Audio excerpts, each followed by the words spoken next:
Qaidatul vacibil muayyani vel vacibil muhayyari. Belgilengen vacip bilen ixtiyorlik berilgen vacipning qoidasi. Belgilengen vacip deganimiz, masalan, bomdatning sunnati 2 rakat, farzi 2 rakat, peshinning farzi 4 rakat deganga o'xshash. Bularni 2 rakat namozni 3 rakat qilib o'qib olishga, 3 rakatni 4 rakat qilib o'qib olishga bo'lmaydi. Shariat belgilab bergan miqdordan ziyoda qilishga yoki uningdan kamaytirishga bo'lmaydi. Shariat belgilab bergan miqdor bo'yicha cho'qim qilishimiz kerak. Vacip muhayyar deganimiz, qilsangmi bo'ladi, qilmasangmi bo'ladi degan gap emas, ya'ni mubahga o'xshash gap emas, balki bir qancha ish bor. Bir qancha ishninki qaysini birisini qilsangiz qilasiz, cho'qim qilasiz, lekin birisini cho'qim qilasiz degan gap. Al-aksaru fil vajibati at-ta'yin. Ko'pincha ahvolda vacip amallardagi ko'pincha ahvol, ko'pincha qoida muayyanlashtirib turadi. Ya'ni buning miqdorini, kayfiyatini muayyanlashtirib turadi shariat. Lekin gohida vacip bir qancha ish o'tirsida mubham bo'ladi, aniqsiz. Ya'ni qaysini qilishni siz tanlaysiz, lekin cho'qim birini qilasiz. Xuddi qasamning kaffaratiga o'xshash. Alloh taolo qasamning kaffarati haqida shundoq degan. Qasamning kaffarati 10 miskinga taom berish, o'zining ahli bolalarga yediradigan o'ttirhal tomoqdan 10 miskinga tomoq berish yoki 10 miskinni kiyindirish yoki bir qul ozod qilish. Mushu 3 ishning qaysini tanlasa mayli ixtiyorlik beriladi, lekin birini cho'qim qilish kerak. Ya'ni kaffaratni bir qancha sanoqli ishlar o'tirsida mubham qildi, ya'ni qaysini qilishni o'zi tanlaydi. Ma'lum birisi deb muayyanlashtirib bermadi. Mushu ishlardan qaysi birini qilsa gadandan saqit bo'ladi. Lekin qasam qilg'uvchi agar hammasini tark etsa, ya'ni hech qaysini qilmasa, o chaqda gunohkor bo'ladi. Qoidatul vajibi alal kifaya val vajibi alal a'yan. Vacib kifoya yoki farz kifoya bilan farz aynning qoidasi. Namoz, roza, ota-onaga yaxshilik qilish, rostchil bo'lish qatorliq ishlarning hammasi musulmonlarga birdan farz. Ya'ni bularning hammasi vajibatun alal a'yan bo'ladi, ya'ni farz ayn bo'ladi. Yoki bular usuliylarning yoki fiqhshunoslarning mashhur iborasi bilan vacib ayni deb ataladi. Shariy vajibatlarning ko'pinchisi mushundoq bo'ladi, ya'ni farz ayn bo'ladi odatda. Bu turdagi farzning, ya'ni farz aynning foydasi manfaati tegidan ilib aytganda, mushu farzni o'zi bevosita qilgan shu yakki shaxsga bo'ladi. Ba'zida buning foydasi tegidan emas, balki qo'shimcha holatda ko'pchilikning foydasi tegidi. Lekin yana bir turlik bir qism vojiblar borki, bu vojiblarni shariat vojib deb bekitib berishdan bo'lgan maqsad bu vojiblarni, bu amallarni amal bo'lganligi uchun ado qilish. Kimning qilish muhim emas, lekin amalning o'zi vujudga chiqishi talab qilinadi. Bu amalni qilganda jamoatning, ya'ni ko'pchilikning, jamiyatning diniy va dunyosidagi bir maslahat, bir manfaat, bir foyda uchun qilinadi. Masalan, mayit yuvish, mayitga janoza namozi o'qish va mayitni dafn qilish qatorliqlarga o'xshash. Bu yerdagi muhim bo'lgani mayitni yuvish va dafn qilish va namoz o'qish, mayitga janoza namozi o'qish qatorliq ishlar tepilish kerak. Bu ishlarni musulmonlardan muayyan bir ma'lum bir kishining o'zi qilishi talab qilinmaydi. Balki muhim bo'lgani mushu amalning o'zi tepilish kerak. Chunki bu amalda umumiy bir foyda, ko'pchilikning foydasi bo'lganligi uchun. Bu turdagi vojib kifoya deb ataladi yoki farz kifoya deb ataladi. Buning ma'nosi mushu amalni qilishga yetarlik odamlar qilishi farz, vojib. Agar mushu amalni qilishga yetarlik odamlar bo'lsa, qilsa, boshqalardan buning vojibligi tushib ketadi. Agar hech kim qilmasa, o chaqda ko'pchilikning hammasi gunohkor bo'ladi. Bu turdagi vojiblarning turlarining qatoridan barliq vazifalar va islomiy jamiyat hayotini muntazamlashtirish uchun, bir intizomlashtirish uchun, ratga selish uchun kerak bo'lgan amallar, masalan, doktorlik, qozilik, ziroat, ya'ni dehqonchilik, sanoat, idora, ya'ni ma'muriyat, jihad va fatvo berish, viloyat va shunga o'xshagan ishlar. Va vajibul ummati ka majmu', ya'ni ummatning hammasiga vojib bo'ldig'ini nima desa, mushu amallarni, mushu ko'pchilik foydasi tegadigan, umumga foydasi tegadigan, umumiy bo'lgan mushu amallarni qiladigan kishilar uchun fursat yaratib berish kerak. Ya'ni ummat mushu amallarni qila oladigan, mushu amallarni qilishga, mushu ishlarni qila oladiganga salohiyati bor kishilarga fursat yaratib berishi, ularni o'ziga loyiq o'rinlarga qo'yishi, ularning ishlarini yaxshi qila olishlari uchun ularga yordamlashish kerak. Chunki vacib kifoya ko'pincha ahvolda salohiyatga va munosib sharoitga, ya'ni mushu munosib sharoitda qila oladigan qobiliyatli kishilar o'zlarining ishini yaxshi qila oladigan mushundaq munosib sharoitlarning hozirlanishiga ehtiyojli. Va haza vacibun alal ummati kakul. Ya'ni mushu ish, ya'ni iqtidorli, qobiliyatli qila oladigan kishilarga yordamlashish, ularni o'z o'rniga qo'yib sharoitlarni hozirlab berish ummatga umumyuzlik vacibdir.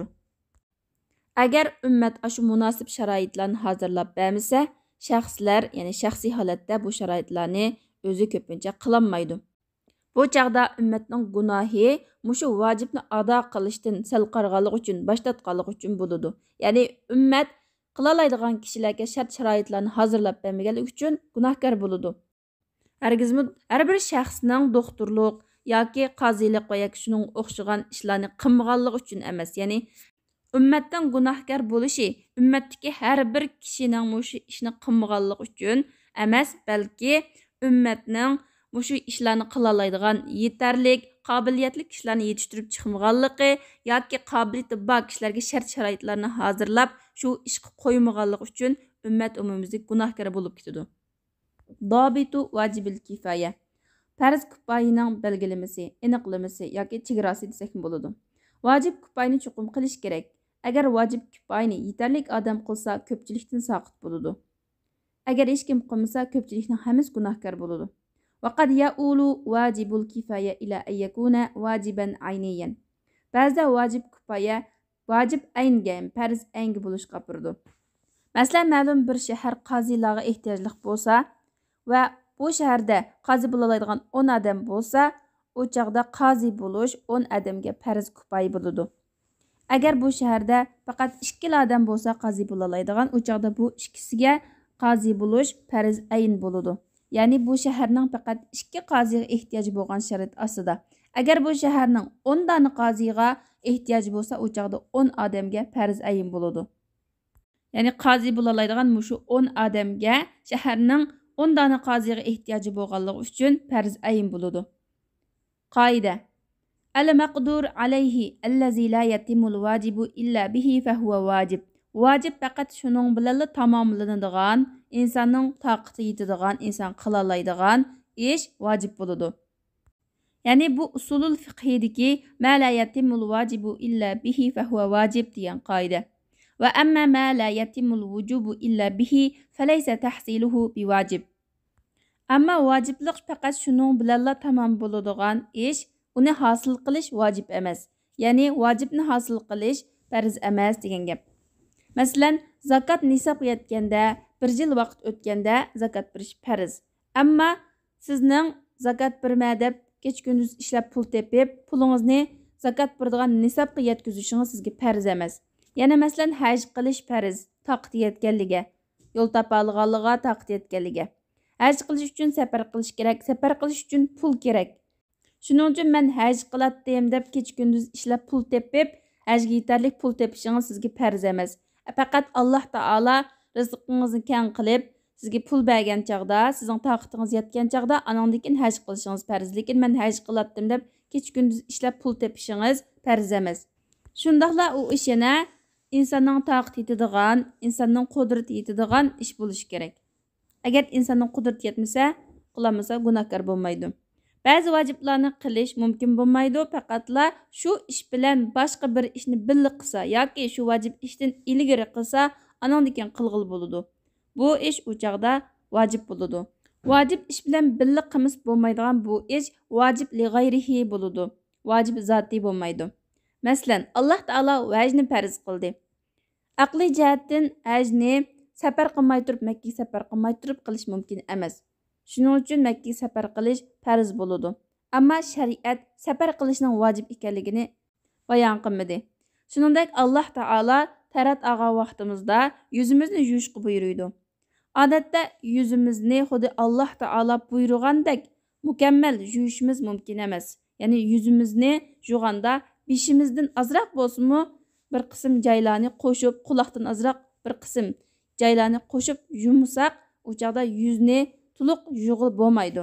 Shuning uchun biz yüzümüzni to'liq yuvishimiz uchun beshimizdan bir oz, qo'lqimizdan bir oz qo'shib yuvishimiz farz bo'ladi. Buning qatoridan yana namozga tahorat elish farz. Chunki namoz faqatla tahorat bilanla durust bo'ladi, to'g'ri bo'ladi.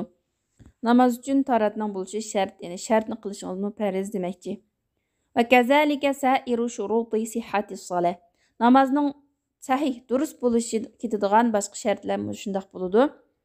Va boshqa ibodatlarning durust bo'lishining shartlari shunga o'xshaydi, ya'ni farz, shuni qilishimiz farz. In kanat tilka shurut maqduratan lil mukallaf. Buning sharti yana agar shu shartlar mukallafningki qudrati doirasida bo'lishi kerak. Mukallaf qila oladigan, taqat yetadigan bo'lishi kerak. Ammo mukallafning qudratida bo'lmasa, masalan namozning vaqti kirishi degandek, u chaqda vojib emas. Ya'ni namoz o'qish uchun vaqti kirish kerak, lekin mukallaf uning vaqtini kirgizishga qodir emas. Shunga mukallafga sen namozning vaqtini kirgizib namoz o'qigin deb u vaqt kirgizishi mukallafningki majburiyat emas, ya'ni mukallafga farz emas. Ammo vojibning shartlariga kelsak, masalan, hajga nisbatan qodir bo'la oladigan bo'lishi, buni hosil qilish farz emas. Agar u hosil bo'lmagan bo'lsa, masalan, hajga berishga iqtisod bo'lmagan bo'lsa, iqtisod tepish, pul tepish vojib emas. Chunki buningki vojiblikning shartining vojib bo'lishi, o'shu fe'lning vojibligiga qo'shimcha bo'ladigan bir ish. Uningdan ilgari bo'ladigan ish emas. Ya'ni haj qilish qudrat yetadigan kishiga farz. Lekin qudrat yetadigan bo'lishdan iborat shu shartlari, ya'ni bu shartlarni hosil qilish farz emas.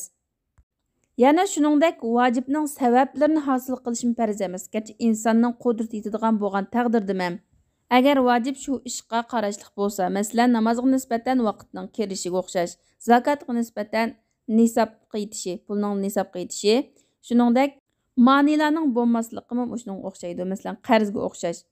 Chunki qarz zakotning vojibligini cheklab qo'ydi.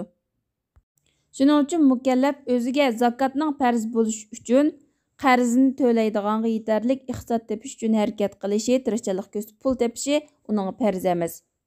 Bu mazmunlarni bir xulosalab, vojib faqatla shu amallar bilan, shu ishlar bilan tamom bo'ladigan, ro'yobga chiqadigan shartlari, masalan, vojibning shartlari, ma'nilarning bo'lmasligi, sabablari deganga o'xshash shu ishlar bularni hosil qilish vojib emas.